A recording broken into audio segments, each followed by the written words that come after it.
कि जो insulating material है जो कम्यूटेटर सेगमेंट के बीच में यूज़ करते हैं तो वो कौन सा होता है। तो इसका आंसर हो जाएगा और option number C, mica. Mica जो है वो ऐसा इंसुलेटिंग मटेरियल है जो कम्यूटेटर सेगमेंट के बीच में हम यूज़ करते हैं।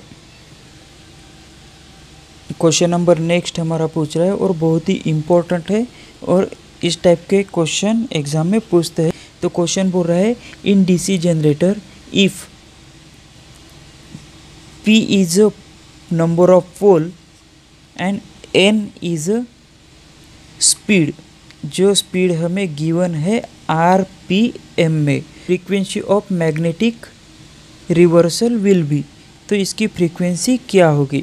तो हम डीसी जनरेटर के बारे में सोचते हैं, डीसी जनरेटर के कुछ फार्मूले हम देखते हैं, तो उसी फार्मूले को बेस में रख के हम क्वेश्चन को सॉल्व करने की कोशिश करते हैं। तो जैसे EG equal to P/ZN divided by 60A। तो P मतलब पोल हो गया, फ्लक्स हो गया, टोटल नंबर ऑफ कंडक्टर हो गया, रोटर की स्पीड होगी RPM में, और A मतलब हो गया पैरेलल पाथ ऑफ कंडक्टर। और इसी को ही हम देखेंगे और यहाँ से ही हम बोल सकते हैं कि इसका आंसर आ जाएगा। यहाँ पे P दिया हुआ है, यहाँ पे N दिया हुआ है, यहाँ पे 60 दिया हुआ है। तो हम इसको इस तरह से लिख लेंगे PN divided by 60, PN divided by 60 EG। तो यहाँ से हम बोल सकते हैं कि हमारा आंसर आ जाएगा PN डिवाइडेड बाय 60। तो ऑप्शन नंबर बी। लेकिन ये आंसर हमारा गलत हो जाएगा अगर हम इस पे टिक करते हैं तो इसका आंसर क्या हो जाएगा। जैसे हमें पता है कि स्पीड का फार्मूला हमारे पास क्या है 120F डिवाइडेड बाय P। तो यहाँ पे पूछा है कि फ्रीक्वेंसी ऑफ मैग्नेटिक रिवर्सल, मतलब मैग्नेटिक की जो रिवर्सल है उसकी फ्रीक्वेंसी क्या होगी। तो अब हमें यहाँ से F कैलकुलेशन करना है। तो हम क्या करेंगे, N और P मतलब स्पीड और पोल, ये कैलकुलेशन हो जाएगा इनटू में। तो हम यहाँ पे लिख लेंगे N इंटू P। F निकालना है, हम इसको इस तरह से लिख सकते हैं 120F। F निकालना है तो अब क्या हो जाएगा NP divided by 120 equal to F। तो यहाँ से हमें F की वैल्यू मिल गई। तो F की वैल्यू हमें यहाँ पे मिल गई। तो यहाँ से ऑप्शन देखते हैं इस टाइप का ऑप्शन कुछ गिवन है क्या। तो हाँ गिवन है, तो इसका आंसर हो जाएगा ऑप्शन नंबर सी। तो इसको हमने इसलिए सॉल्व किया ताकि हम डीसी जनरेटर को देखते ही EG का फार्मूला लिख लेते हैं। जैसे ही EG का फार्मूला हम लिख लेंगे, जनरेटिंग EMF का फार्मूला हम लिख लेंगे, तो यहाँ पे हमें PN16 मिल जाता है। तो हम इजीली इस पे टिक करते हैं।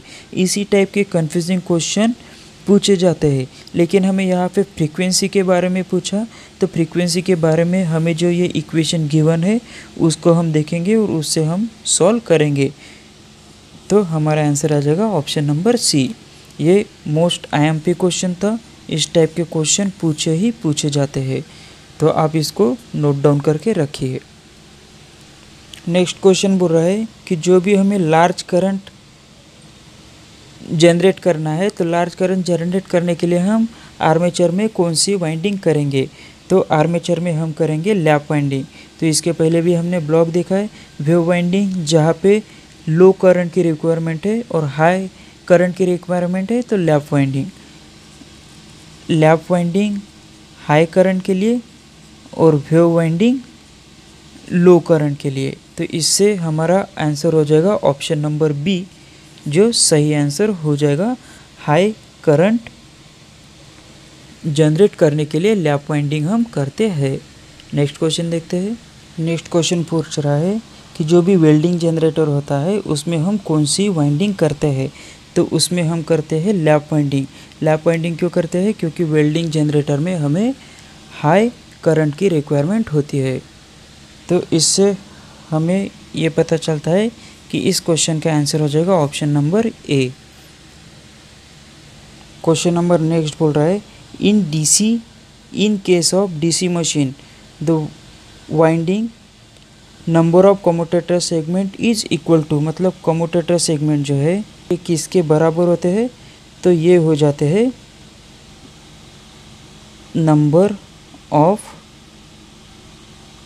आर्मेचर कॉइल, मतलब जितने कम्यूटेटर सेगमेंट हो गए उतने नंबर ऑफ कॉइल हो गए। मतलब हम इस तरह से बोल सकते हैं कि ये हमारा एक कम्यूटेटर है, इस तरह से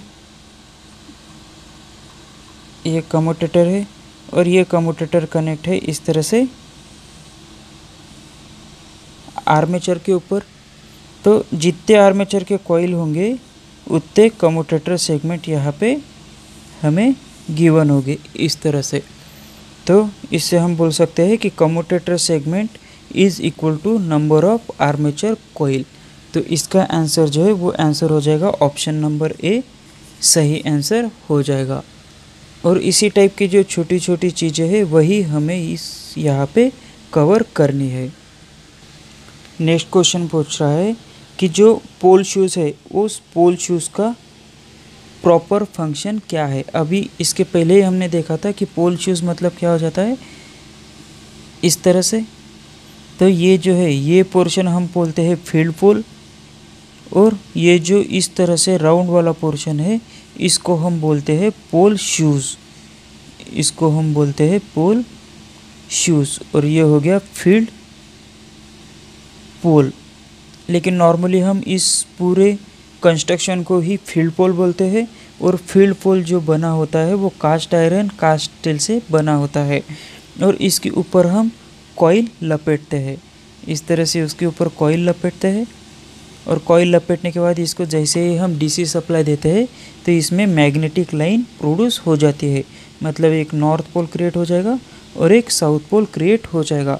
और ये जो पोल शूज़ है वो पोल फील्ड पोल के साथ कनेक्ट होता है कौन से स्क्रू की सहायता से, तो काउंटर शंक स्क्रू की सहायता से। इसके जो प्रॉपर वर्क है वो हम बता सकते हैं कि जो भी यहाँ पे magnetic line, magnetic flux, line of force create हुआ तो उसको स्प्रेड करना, मतलब उसको फैलाना, इस तरह से फैलाते हैं। लेकिन अगर हम पोल शूज़ नहीं लगाते थे, अगर पोल शूज़ हमने नहीं लगाया तो पोर्शन में सिर्फ इतने ही पोर्शन में मैग्नेटिक लाइन रहते थे। लेकिन पोल शूज़ की वजह से पूरे मैग्नेटिक लाइन को हमने स्प्रेड किया, एक तरह से फैलाव दिया। और ये इसका पहला फंक्शन था। दूसरा फंक्शन हम क्या बोल सकते हैं कि जो भी पोल शूज़ है या फिर फील्ड पोल है, तो जो भी वाइंडिंग है उस वाइंडिंग को हम सपोर्ट करने के लिए भी पोल शूज़ का यूज़ कर सकते हैं। तो इसका ये प्रॉपरली दूसरा फंक्शन हो गया। फर्स्ट मतलब फ्लक्स को स्प्रेड किया, फैलाव दिया, और दूसरा फील्ड कॉइल को हमने सपोर्ट किया। तो इससे हम ऑप्शन देखते हैं। अभी ऑप्शन में क्या क्या है, तो जैसे फर्स्ट ऑप्शन है to reduce the reluctance of magnetic path, तो ऑप्शन नंबर ये भी सही हो जाएगा कि हमने इसका जो प्रॉपर काम है पोल शूज़ का, ये रिलेक्टेंस को रिड्यूस करता है। उसके बाद में सेकंड ऑप्शन है B, spread out the flux to achieve the uniform flux density, तो ये अभी हमने देखा था कि जो भी मैग्नेटिक लाइन है उसको स्प्रेड करता है। और थर्ड ऑप्शन है to support the field coil, ये भी सही ऑप्शन है। Discharge all the above function, मतलब ऑल ऑफ दी अबोव, यही ऑप्शन नंबर डी में कहना चाहता था। तो इसका आंसर हो जाएगा option number D, all of the above. Next question देखते हैं।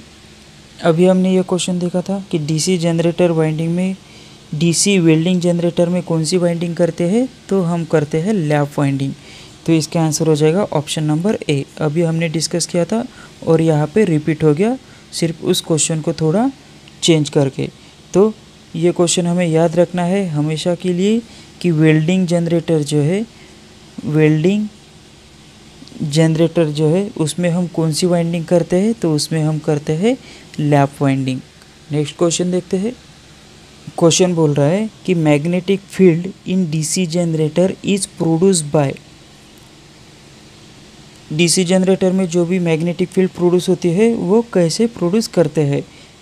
तो हमें पता है कि मैग्नेटिक फील्ड किस तरह से प्रोड्यूस करता है, एक फील्ड पोल है, उस फील्ड पोल पे हम क्या करते हैं, इस तरह से कॉइल लपेट दिया और कॉइल लपेट देने के बाद ये दूसरा फील्ड पोल है, हम निकाल लेते हैं यहाँ से हमने डीसी सप्लाई दिया, पॉजिटिव और नेगेटिव डीसी सप्लाई दिया। जैसे ही डीसी सप्लाई देते हैं तो यहाँ पे एक नॉर्थ पोल क्रिएट हो जाता है और एक साउथ पोल क्रिएट हो जाता है। अब इसी केस को हम इस तरह से अगर कहें कि एक हमने आयरन पीस लिया, एक आयरन पीस को हमने इंसुलेट किया और उसके ऊपर हमने कॉइल इस तरह से लपेट दी, कॉइल को वाउंड कर दिया और डीसी सप्लाई अगर दे दिए तो यहाँ पे क्या हो जाएगा, एक नॉर्थ पोल और साउथ पोल। इसी प्रोसेस को हम बोलते हैं इलेक्ट्रोमैग्नेट, इसी प्रोसेस को हम बोलते हैं इलेक्ट्रोमैग्नेट। तो इस क्वेश्चन में जैसे पूछा है कि मैग्नेटिक फील्ड डीसी जनरेटर में कैसे प्रोड्यूस करते हैं, तो वो प्रोसेस होती है इलेक्ट्रोमैग्नेट। तो इसका आंसर हो जाएगा ऑप्शन नंबर ए, सही आंसर हो जाएगा। तो जैसे क्वेश्चन में ये भी पूछ सकता है कि जो मैग्नेटिक फील्ड यहाँ पे प्रोड्यूस हो गई, जो मैग्नेटिक फील्ड यहाँ पे प्रोड्यूस हो गई, इससे अगर हम एक कंडक्टर रखें और कंडक्टर से ये मैग्नेटिक लाइन कट हो जाएगी तो इसमें ईएमएफ प्रोड्यूस हो जाता है। तो ये ईएमएफ किस लॉ के थ्रू प्रोड्यूस हो जाता है, तो हमें पता है कि Faraday's law of electromagnetic inductions के रूल के हिसाब से ये जो है मैग्नेटिक लाइन कट होने के बाद ईएमएफ प्रोड्यूस हो जाता है।